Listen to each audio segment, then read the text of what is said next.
Imagine you are walking to the market on a Tuesday morning in 1561.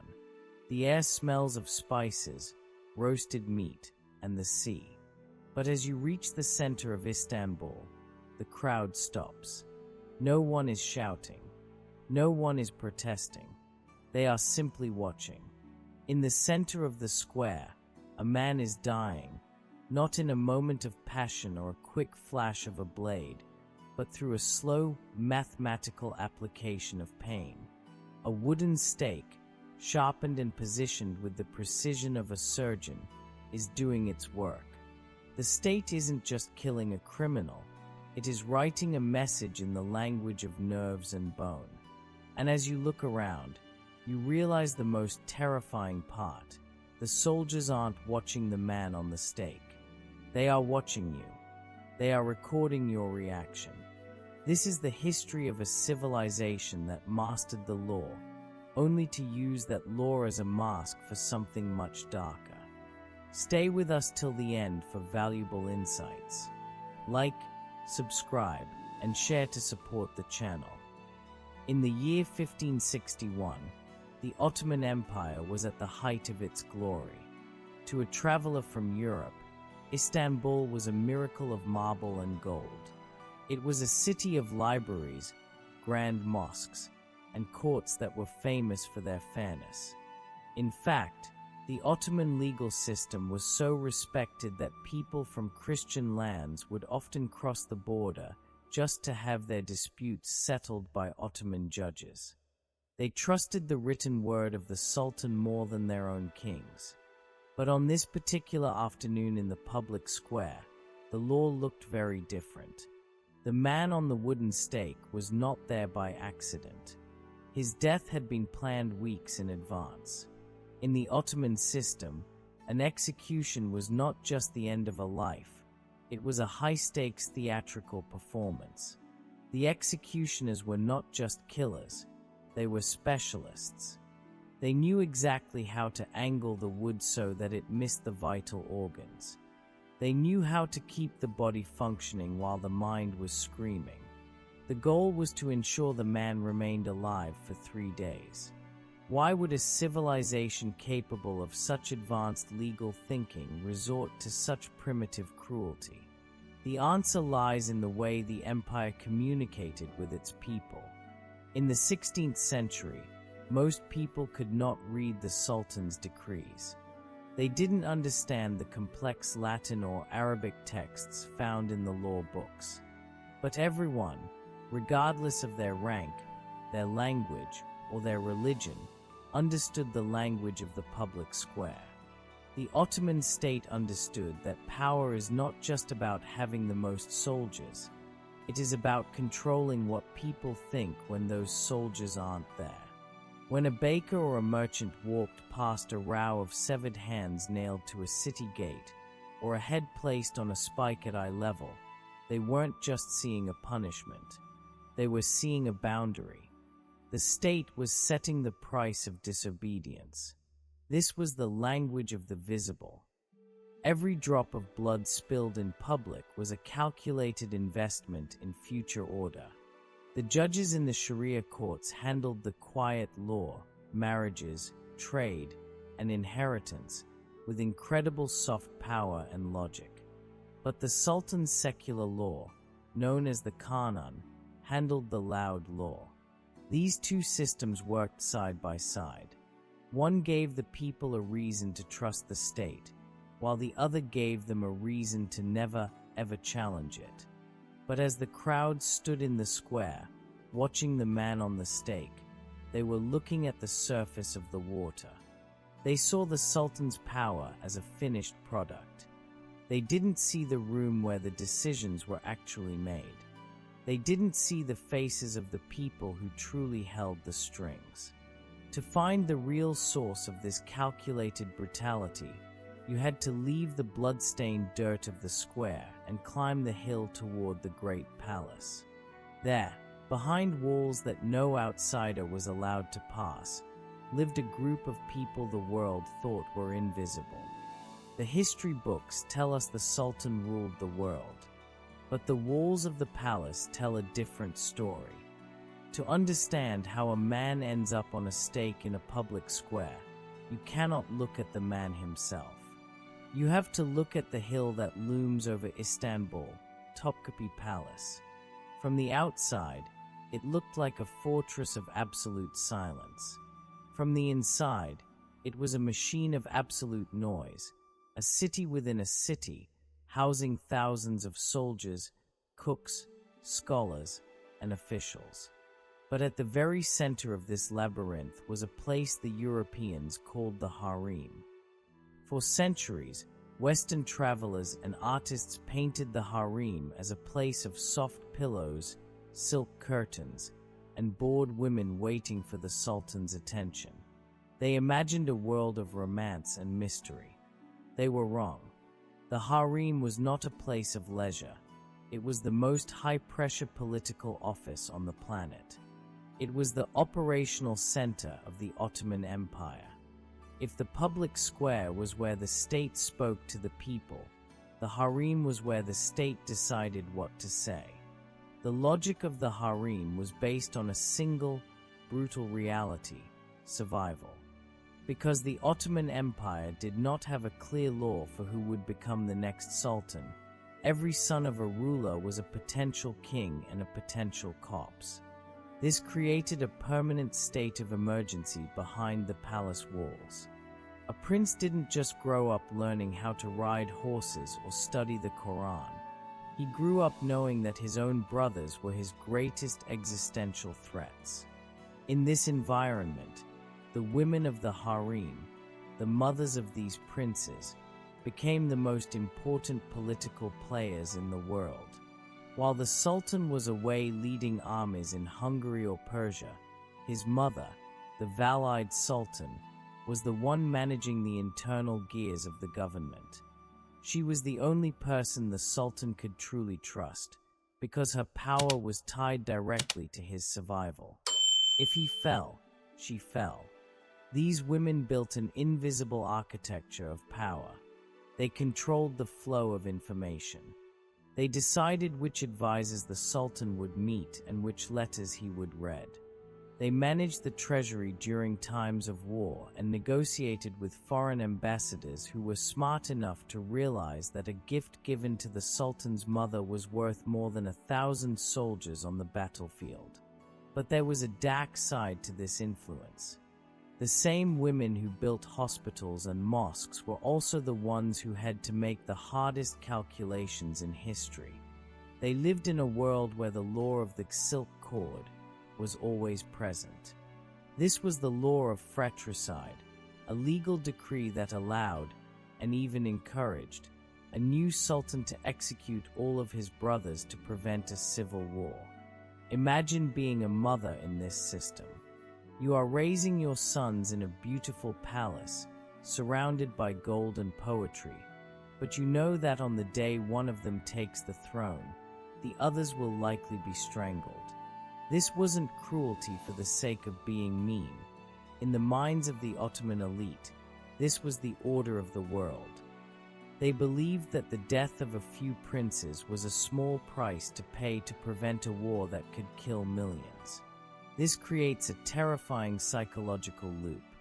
The princes were kept in the cafes, the luxurious but sealed rooms of the harem, where they were protected but also imprisoned. They had no friends, no outside contact, and no experience with the real world. Their only window into the empire was their mother. By the time 1595 arrived, this system reached a breaking point. When Mehmed III became sultan, he didn't just execute a rival brother. He ordered the execution of 19 brothers. Many of them were infants. The city watched as 19 small coffins were carried out of the palace in a single day. The silence that followed was not the silence of peace. It was the silence of a system that had become so efficient at maintaining order that it had begun to eat its own heart. The people in the square saw the coffins, but they didn't see the mothers who had stayed behind. They didn't see the woman who had already begun planning how to make sure the next sultan was the one she could control. The Sultanate of Women had begun, and it would change the fate of the empire forever. To understand how the invisible architecture of the palace was built, we have to look at one woman. She didn't arrive in Istanbul with a crown. She arrived in chains. Sometime in the 1510s, a girl from a small village in what is now Ukraine was captured during a slave raid. Her name was Hurrem. In the eyes of the Ottoman system, she was a non-entity, no family, no money, no status. She was just another face in the crowd of the harem. But Hurrem possessed something the Ottoman legal system hadn't accounted for: a genius for navigating the calculated threats of the palace. Within 15 years, she did the impossible. She didn't just become the Sultan's favorite, she became his legal wife. This was a seismic shift in the history of the empire. For 2 centuries, Ottoman sultans had avoided marriage to prevent any one family from gaining too much power. By marrying Suleiman the Magnificent, Hurrem broke the machine. She moved her living quarters out of the secluded harem and into the center of the palace, right next to the sultan's own rooms. This wasn't just a romantic gesture. It was a strategic relocation. She was now in the room where the orders were signed. Hurrem began to operate like a modern head of state. She wrote her own letters to the King of Poland. She funded the construction of massive public works, hospitals for women, soup kitchens for the poor, and grand mosques. To the public, she was a charitable queen. To the men inside the palace, she was a predator. The most dangerous man in the empire at that time was Ibrahim Pasha, the Grand Vizier. He was Suleiman's best friend, his top general, and the man who managed the empire's wars. But Ibrahim and Hurrem were locked in a zero-sum game. There was only room for one person to have the Sultan's ear. In 1536, after years of quiet maneuvering behind the scenes, Ibrahim was found strangled in his sleep inside the palace. No trial was held. No public announcement was made. The official chronicles simply recorded his death and moved on. The message was clear. The invisible power of the harem was now stronger than the visible power of the army. But Hurrem's greatest challenge wasn't a general, it was a prince. Suleiman had an older son named Mustafa, born to a previous concubine. Mustafa was the perfect prince. He was loved by the Janissaries, the elite slave soldiers, and respected by the people. He was the obvious successor. If Mustafa took the throne, Hurrem's own sons would likely face the silk cord. In 1553, the machinery Hurrem had spent decades building finally turned its gaze toward Mustafa. While the army was on a campaign in Anatolia, Suleiman summoned his son to his tent. Mustafa, believing his father wanted to discuss strategy, walked inside alone. He never walked out. He was strangled by executioners while his father watched from behind a curtain. The reaction was immediate. The Janissaries nearly revolted. The people wept in the streets. They saw the death of a hero. But inside the palace, the order of the world had been maintained. Hurrem's son eventually took the throne. She had successfully steered the entire empire toward her own bloodline, using the very laws designed to control her to instead control the world. However, Hurrem had set a precedent that she couldn't stop. She had shown the women of the palace that they didn't have to be victims of the system, they could be its masters. And as the decades passed, the Sultanate of Women grew even more sophisticated. The next generation of women wouldn't just influence the Sultan, they would replace him. By the early 1600s, the machine of the state had evolved into something truly strange. The era of the warrior sultans, men who rode at the head of armies and personally commanded the law, was fading. In its place came the era of the cafes, the kaifs. These were luxurious apartments within the harem where princes were kept in total isolation. They were surrounded by gold, fine food, and every comfort imaginable, but they were never allowed to leave. They were forbidden from having children, forbidden from speaking to the outside world, and forbidden from learning how to rule.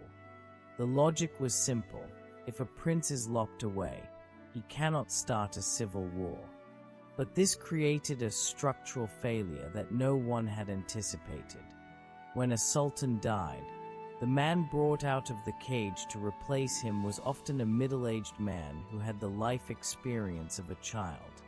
He was terrified, socially stunted, and completely dependent on the people who had held the keys to his room. This is where the Sultanate of Women reached its absolute peak. Enter Kozum Sultan. Kozum didn't just influence the empire, she was the empire. Originally a Greek girl from the islands, she rose through the ranks to become the favorite of Sultan Ahmed I. When he died young, the empire faced a crisis. Usually, this would mean a bloodbath. But Kozum was a master of systems thinking. She realized that if she could control the succession, she could control the future. For nearly 30 years, Kozum acted as the shadow regent. When her sons were too young or too mentally unstable to rule, she sat behind a curtain in the divan, the imperial council, and dictated policy to the most powerful men in the world. She managed the treasury during massive wars. She appointed and executed grand viziers with the same clinical detachment we saw in the public square in 1561. To the outside world, the Sultan was still the shadow of God on earth. But inside the palace, the Sultan was often a man like Ibrahim I. Ibrahim had spent 22 years in the gilded cage. He had watched his brothers being dragged away to their deaths. He lived in a state of permanent calculated threat, convinced that every time the door opened, it was his turn to die. When the officials finally came to tell him he was now the Sultan, Ibrahim didn't celebrate. He barricaded his door. He screamed in terror, believing it was a trick to lure him to his execution. It took his mother, Kozum, standing outside the door and pleading with him for hours before he would come out to claim his crown. This was the man now responsible for 25 million people. Under Ibrahim, the invisible architecture of the harem had to work overtime. Because the Sultan was incapable of making logical decisions, the women and the eunuchs of the palace began to run the empire like a private business. They sold offices, they manipulated the currency, and they maintained the order of the world through a web of bribes and secrets. But a system built on secrets eventually creates rivals. Kozum had ruled for decades, but a new power was rising, her own daughter-in-law, Turhan Sultan. Turhan was younger, just as ambitious, and she had something Kozum no longer had: the mother's bond with the current child sultan. The palace became a Cold War zone. One side of the harem followed the grandmother, the other side followed the mother. It wasn't about who loved the sultan more. It was about who controlled the nerve center of the state. In September 1651, the tension snapped. Kozum Sultan, the woman who had survived 4 sultans and ruled the most powerful empire on earth, was found hidden behind a curtain in her rooms. She was strangled with a curtain cord by supporters of Turhan. Their official chronicles recorded the event in brief, procedural language. To the public, it was just another palace shift. But the invisible corridor had claimed its most powerful victim. The Sultanate of Women was changing. Turhan, seeing the chaos that direct female rule had caused, did something unexpected. She stepped back. She realized that for the empire to survive, it needed a different kind of visible consequence. She handed the power to a family of Albanian administrators, the Koprulis, and the empire moved into its next phase. But while the women were fighting in the corridors, a new threat was growing in the barracks. The soldiers who were supposed to protect the Sultan had realized that if they could choose who lived and who died, they didn't need to follow orders anymore. They were about to become the architects of chaos. By the late 17th century, the Ottoman Empire was a paradox. It was still a massive, terrifying superpower that could field an army of 150,000 men. It still controlled the trade routes between 3 continents, but the order of the world was now a hollow shell. The sultans were shadows, the women of the harem were retreating into ceremonial roles, and the janissaries had become a state within a state, a military guild that cared more about their pension funds than the sultan's glory. In 1683, this hollow machine made its final, desperate reach for greatness. An Ottoman army stood outside the walls of Vienna. This was the dream of every sultan since the fall of Constantinople, to break the heart of Christian Europe. The siege lasted for months. The Ottoman engineers dug tunnels under the walls. The Austrian defenders fought in the dark, damp earth. It was a battle of systems thinking versus sheer will. But on a September afternoon, the system broke. A relief force of Polish cavalry, led by King Jan Sobieski, charged down the hills and shattered the Ottoman lines in a single afternoon. The retreat from Vienna was not just a military defeat, it was a structural collapse. For the first time, the empire realized that its calculated threats no longer worked on the outside world. The Europeans had modernized their armies, their taxes, and their science, while the Ottomans had spent a century trapped in the invisible architecture of palace intrigue and janissary revolts. The next 150 years were a slow, agonizing countdown. The empire didn't fall overnight, it eroded. Every time a sultan tried to fix the army, the janissaries burned down a section of Istanbul to show their displeasure. Every time a judge tried to reform the courts, the religious establishment blocked it to protect their own power. The instruments of control, the very things built to make the empire permanent, had become its instruments of paralysis. Finally, in 1826, a sultan named Mahmud II decided to finish what Osman II had started 2 centuries earlier. He didn't use a silk cord. He used cannons. He spent years quietly building a secret, modern army in the provinces. When the janissaries finally realized what was happening and staged their traditional revolt, Mahmud was ready. He trapped them in their barracks in the center of Istanbul and opened fire. Their official chronicles called this the auspicious incident. It was a clinical, bureaucratic name for a massacre. Thousands of janissaries were killed in a single afternoon. Their records were burned, their names were erased, and the institution that had defined Ottoman power for 500 years vanished in a cloud of smoke. The state had finally reclaimed the language of the visible, but it was too late. The machine was already rusted beyond repair. The end of the empire didn't come with a bang or a great heroic stand. It ended with a vote. In 1922, after a devastating world war, a newly formed parliament simply abolished the sultanate. The last sultan, a man named Mehmed VI, didn't face an executioner in a public square. He didn't face the silk cord in a palace corridor. He simply boarded a British warship and sailed away into exile. What the Ottoman system had constructed over 5 centuries was a masterpiece of bureaucratic distance. They had built a world where the Sultan was a god, the harem was a ghost, and the law was a stage. They had mastered the art of making people police themselves through the spectacle of pain.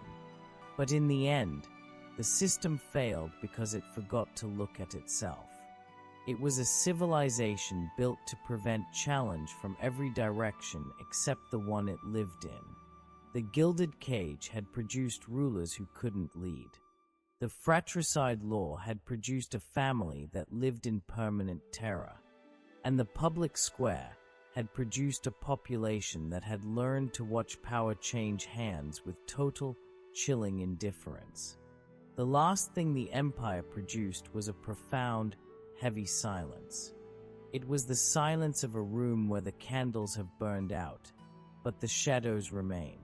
It was the silence of an institution that had outlasted its own logic, governed by men trained since childhood to survive inside a room, sustained by systems that had long since learned to operate around them, beneath them, and finally, without them. The history of the Ottomans is not a story of good or evil. It is a story of procedure. It is a warning about what happens when a state becomes so obsessed with stability that it kills its own ability to change. As the final sultan disappeared over the horizon, the order of the world didn't collapse. It simply moved on, leaving the palaces and the squares to the tourists and the ghosts. If you enjoy dark untold history, subscribe because we uncover what others won't.